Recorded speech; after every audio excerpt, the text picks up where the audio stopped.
O Brasil é considerado o país da desigualdade social.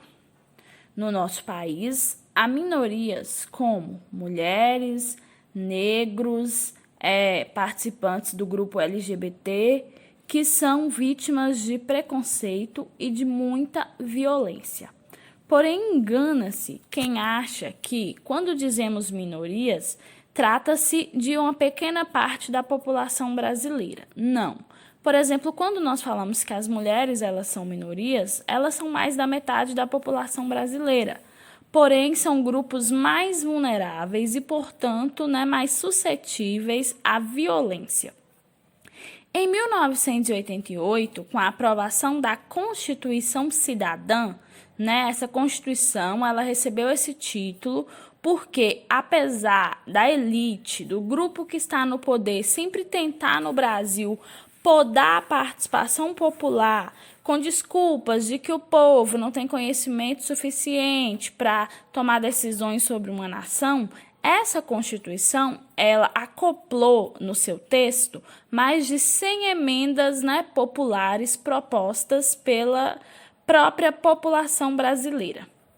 Por exemplo, a Constituição Brasileira de 1988, a atual Constituição do nosso país, ela, no seu artigo 231, ela reconhece o direito dos índios, inclusive o direito à demarcação de terras, que, de fato, está sendo, nesse momento, inclusive, questionado por muitos e até tendo um perigo de ter uma certa revogação, uma mudança nessa lei sobre a demarcação de terras. Essa Constituição também, no seu artigo 5º, ela vai definir o racismo como crime imprescritível e inafiançável.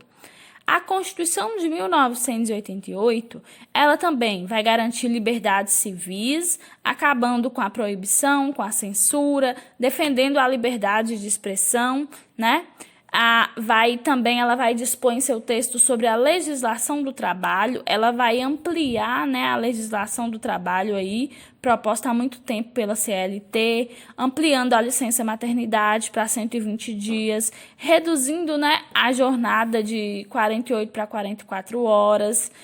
Lembrando que também essas leis trabalhistas recentemente sofreram uma reforma, uma mudança no texto original da Constituição. A Constituição de 88 também ela vai definir as tão pedidas eleições diretas para presidente, governador e prefeito. Porque desde a eleição de Jânio Quadros, que o Brasil, a população não foi às urnas votar para presidente. Inclusive, na transição de ditadura para a volta da democracia, nós sabemos que a eleição ela vai ser indireta. Lembrando que a regra para a eleição ela fica definida que a maioria absoluta, ou seja, 50% dos votos mais um, é que vai garantir o resultado dessa eleição. Há um avanço porque o voto, a partir da Constituição de 88, ele se torna, além de obrigatório, muitos questionam, o voto é um direito, mas ele é obrigatório no Brasil. Em alguns países, por exemplo, como nos Estados Unidos, o voto é facultativo. Porém, o voto, ele se torna universal, Ou seja, independente de classe social, independente de cor, todo cidadão brasileiro tem direito ao voto. E no caso do Brasil também, se for maior de 18 e menor de 70, tem obrigação de votar. A Constituição vai definir como forma de regime de governo a República Federativa Presidencialista. Inclusive, em 93, tinha a previsão de um plebiscito entre presidencialismo e parlamentarismo e república e monarquia. Essas minorias defendidas na Constituição, infelizmente, a violência contra minorias, o racismo, são problemas estruturais no Brasil. Por exemplo, desde o período colonial foi usada a violência para escravizar. Durante o Império, permaneceu nos mesmos moldes, usava-se a violência para manter a ordem. Quando ia se punir uma revolta, uma rebelião, usava-se a violência. Então, a violência ela esteve presente desde a formação do Brasil. uma das causas principais da violência contra as minorias é a desigualdade social, a falta de política pública na área da saúde, na área da educação, das políticas de assistência, de saneamento. E, infelizmente, né, nós também podemos falar do tráfico de drogas. Na verdade, no nosso país, hoje, o tráfico de drogas, né, ele tem relação direta com a violência, inclusive também com a letalidade policial, né? Muitas das trocas de tiro que tem em favelas, que atingem inocentes, é por causa do tráfico de drogas. Quando a polícia sobe no morro, né, para poder trocar tiros aí com o tráfico de drogas. Então, ainda há uma estigmatização de alguns grupos, como a figura do negro no Brasil. Como que eu sei disso? Quando eu observo, por exemplo, o negro, ele tem quase 25% de chance maior de ser vítima de violência policial com letalidade ou de outro tipo de violência do que um jovem branco. Por exemplo, a cada 100 pessoas assassinadas no Brasil, cerca de 70 são negras.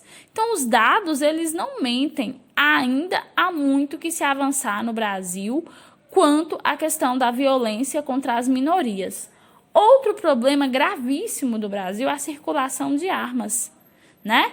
De cada 1% das armas que estão em circulação, aumenta em 2% o número de homicídios. E o principal grupo que está sendo vítima desses homicídios são jovens entre 15 e 29 anos, principalmente do sexo masculino, e que residem, né, nas periferias, nas favelas, né, pretos e pardos.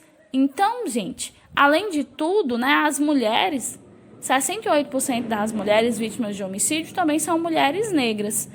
Essa consequência de violência no Brasil está matando a população jovem e reduzindo a taxa de natalidade e acaba também, né, tornando a população mais velha, aumentando a expectativa de vida da população, sobrecarregando o sistema público de saúde, né, sobrecarregando o INSS e causando muitos dos problemas que nós conhecemos.